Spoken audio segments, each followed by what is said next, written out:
Comment tu juges donc la prise de parole de Jean-Yves Le Drian sur ces questions africaines? C'est un biais psychologique assez fascinant quand même.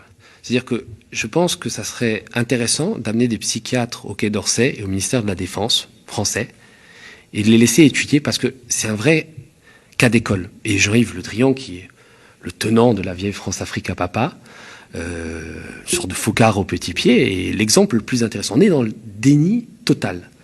C'est plus le syndrome de Fashoda comme il y avait au 19e siècle, où on voyait les Anglais nous piquer nos collines en Afrique. C'est le syndrome Wagner. Wagner, du nom de cette société militaire privée russe, qui n'a aucune existence officielle, mais qui est très liée au Kremlin et qui est présente sur de nombreux théâtres de guerre, Syrie, en Centrafrique. Et effectivement, les autorités maliennes ont envisagé de conclure un contrat avec ces sociétés de mercenaires, ce qui a suscité l'ire de Paris. Et Le Drian, en ce moment, il voit des Russes partout.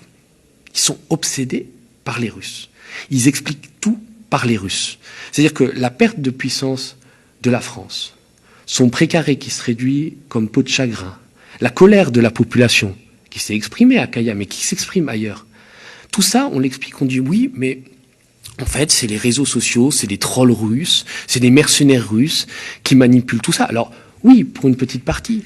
Mais, en fait, c'est très raciste de dire ça, c'est très colonialiste. C'est-à-dire que les Africains n'auraient pas leur propre pensée, ne pourraient pas exprimer une volonté de souveraineté sans être manipulés par un marionnettiste qui serait une grande puissance. Et puis, derrière, c'est très, très commode. Ça veut dire que, comme on s'est trouvé un bouc émissaire, voilà, tout ça c'est de la faute des Russes, ça évite qu'on se regarde dans le miroir, ça évite qu'on balaye devant sa porte, ça évite qu'on regarde nos fautes, nos erreurs, nos aveuglements qu'on a depuis des années en Afrique.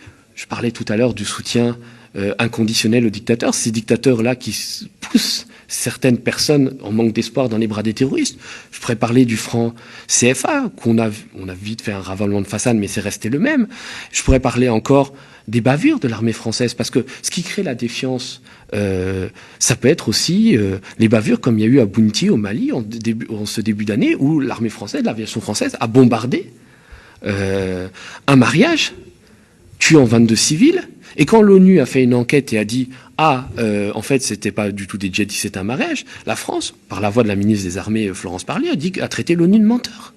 Donc, finalement, ce qui se passe aujourd'hui, la perte d'influence de la France, c'est pas un grand plan machiavélique de la Russie pour prendre le précaré. C'est pas le grand remplacement de la France en Afrique. C'est simplement le grand n'importe quoi de la France qui laisse la porte ouverte.